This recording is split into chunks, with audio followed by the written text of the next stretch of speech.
Hey everybody, back with a new Patreon request. This is from Ace Bunny. They are requesting the second episode of Babylon 5. I really liked the first movie. The first episode was a movie, really. But I liked it. I liked the different races all on this one ship trying to get all these federations or whatever under like a peaceful treaty, and there's like sabotage, and we got telepaths and just a bunch of stuff going on. I really liked it. I did look up Delene, I think that was what her name was. I really liked her, but she was very familiar to me, so I looked her up, and she played Danielle on Lost, one of my favorite shows, so I already like that connection, and I liked her character already. I liked the captain, and there was just a lot of good things there, so I'm glad you recommended the second episode. Let's get into this episode, which is called Midnight on the Firing Line. Here we go. Tell them we're under attack. Tell them it's the... Oh no. Appearances aside, we're two completely different species. A clerical error. A clerical error. Yes, we thought your world was Beta 9. It was actually Beta 12. Okay, we made a mistake. I'm sorry. Here, open my wrist. Seems we don't have major arteries in the I wrist. kind of love that guy. Of course we don't. What do you think? I'm stupid? I just heard. Yes, you have my sincerest condolences for your losses. You know nothing about this attack, Shakar?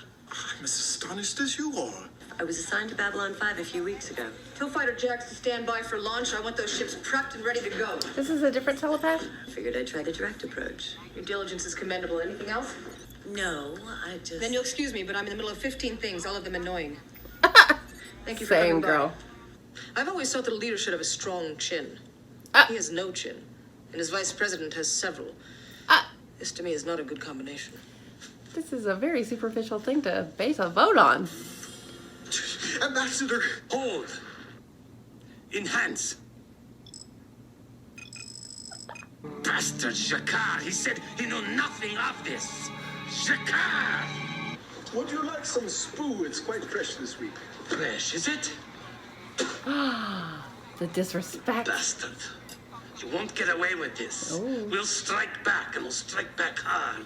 I assume you're referring to the attack on Ragesh 3 by our forces. What reasonable explanation is there for the slaughter of unarmed civilians? Curious, we wondered the same thing when you invaded our world. The wheel turns, It's a cycle. does it not, Ambassador? We should have wiped out your kind when we had the chance. No, What happened? Run no. out of small children to butcher? You pig. At some point, somebody's got to say, let bygones be bygones. Your time is come and gone. We know how, and sometimes even when, we are going to die. Comes in a dream. Oh my god, that's terrifying. My hands wrapped around someone's throat. Oh. And he's around mine. Oh. That seems First preventable. time I saw Shakar, I recognized him as the one from the dream. Really? It will happen. 20 years is a long time. Yeah. Long enough for your people to come to an understanding. Yeah. Believe as you wish. It's all a game, a paper fantasy of names and borders. Only one You're thing not matters, wrong. Commander. Blood No. goes out for blood. I don't fully remember her from the first episode. And she looks like a different... Is she supposed to be the psychic or the telepath from the... Did they do some Ambassador Kosh, task Commander rearranging? Sinclair, can I see you? Greetings, Commander. They are a dying people. We should let them pass. Who? Bernard or the Centauri? Yes. Oh? Jeez. Is there a reason for this, or to save time, should I just go ahead and snap your hands off at the wrist? All incoming ships log their flight path through your console. So I'm backtracking to find out which company sold the routes to those supply ships. The council can go to hell. And the emergency session can go to hell. And you can go to hell too. I wouldn't want you to feel left out. By the time our ships got there, everyone would be dead anyways. No wonder he's so nihilist right now. So, So, Look at him. He's just like, fuck everything. damn all of them. Yeah. If you like, you can stop by my quarters.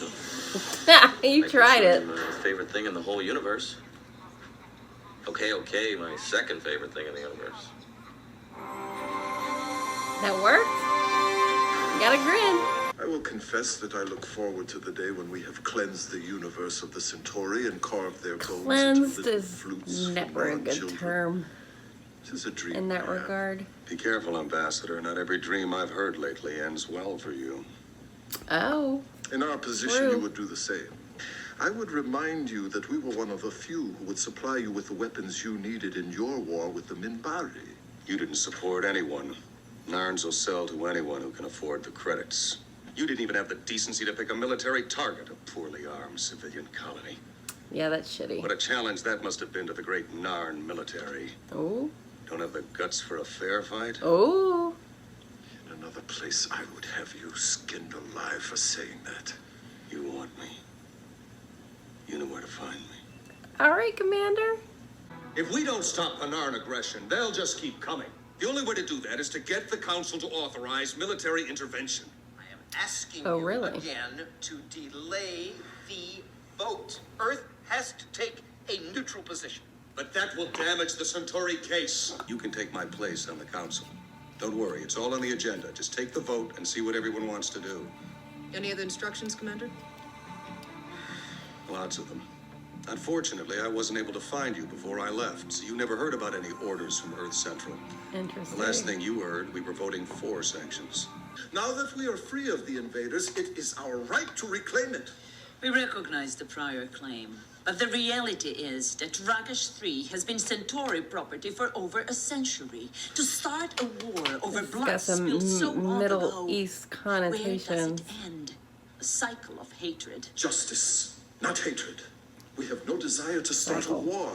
We have chosen, of our own free will, to ally ourselves with the Narn government. Interesting. We will, of course, maintain social and economic ties to Homeworld in the interest of continued peace. Wow. Amazing. Signing off. What a compromise. Showing y'all how it's done. Don't you understand?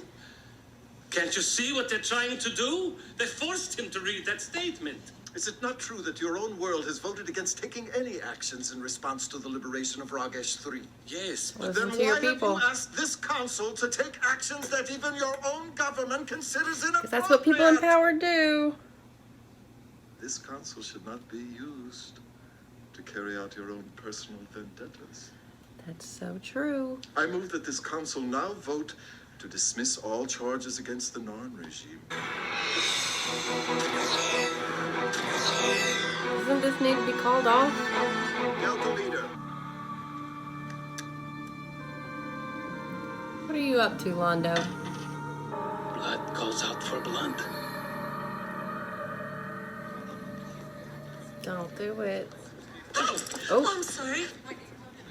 telepath. She's gonna see what you're about to do. Oh no! No! This isn't the way, not now and not here. He's my blood, my nephew. But if you killed Jakar, none of those colonists will get out alive. You have to know that. Well, it seems I'm still on target for my appointment 20 years from now. What appointment? It's a long story. Perhaps another time. I hope y'all become friends before then. Would you really have killed me? Me? Yes. But I'm just as glad I didn't have to. I mean, me too. I'm hoping he could, learn from his mistakes. They confirm everything Ambassador Malari said about the attack on the Centauri colony, that it was unprovoked, and that the invitation was made at the point of a gun. Now, it seems to me that you have two choices. Tell your forces on Ragesh 3 to withdraw, or we bring this evidence to the council. My mother was like you, a telepath. When they discover what you are, they give you three choices. You can either join the Psi Corps, or go to prison, or agree to take certain drugs for the rest of your life. Oh, jeez. Drugs that inhibit your telepathic abilities. That's the law. They caught up with my mother on her 35th birthday. Murky. She didn't want to Morally join the speaking. Corps. Didn't want to go to prison. So they gave her the treatment. No, it's almost like you get And when we thought she could go no further, chemically castrated. she took her own life. Oh my God. I don't feel like a victim. And so far, I cannot tell if that is good or bad. Oh. Oh, that's a tough situation. This is my second favorite thing in the universe. Look at the little popcorn bucket. His agenda for the coming term includes creating a closer relationship with the Mars colony and a greater emphasis on preserving Earth cultures in the face of growing non-Terran influences. And I don't like the sound of that. Okay, so I like that. But where was Laurel? Hello, she was like my favorite. Was she only in the pilot? It does seem like maybe they did some cast rearranging because the telepath was definitely a different person, and I want to say lieutenant. Was she? Did she take place? Did she take Laurel's place? I mean, I liked this episode. I like the different warring nations that have just been doing this over and over again. And then the people being like, "Hey, we're not for this. We're more interested in peace." Like, that's amazing. But of course, those who represent them are just still holding on to that grudge, and they don't care about the casualties of winning this unwinnable war. So I like how they showed the different sides of that, and neither of the ambassadors were right. And it sounds like the wrong person won the election, just based on what I heard on the TV. The preserving all Earth culture because of these other people coming in, that sounds very xenophobic, jingoistic. So that sounds concerning. But it seems like that's probably what they deal with all the time. But you would think with so many different races you're dealing with, you just gotta accept that, like, you're all in it together. But that's a hard thing to do if all of human history is anything to go by. The talk that the two girls had at the bar about telepathy and how they deal with that, that's a lot of yikes too. At first when they said that, you know, protect people's privacy, sure. Like, that's what you would want to do. But, like, to do that to them, I mean, can't people establish trust, and then if they break it, then there's an actionable consequence if you're, like, eavesdropping on people or something like that? But just, like, you either got to do this, you got to do this, or this. It's like, well, what if I wanted to do option D, you know? And the lieutenant lady really was holding a grudge based on what her mom went through, which is understandable. Her mom, like, just, like, lost herself and died. Like, that's terrible. But, you know, it's not that girl's fault. I hope they become friends. And I really like the commander, like, going with his troops or whoever to go handle the situation, like, proving that he is a lot better leader than the two ambassadors of the other two races. So I really like that. Like I said last episode, he really reminds me of Captain America. He's got he seems pretty honorable, and I'm gonna trust his decisions so far. You know, not all heroes are always right, and I want to hear both sides on everything, but he seems like a good dude. I think 2 episodes in, that seems pretty obvious. But yeah, I really like this. So thank you for this request, Ace Bunny, and I'll see you guys later.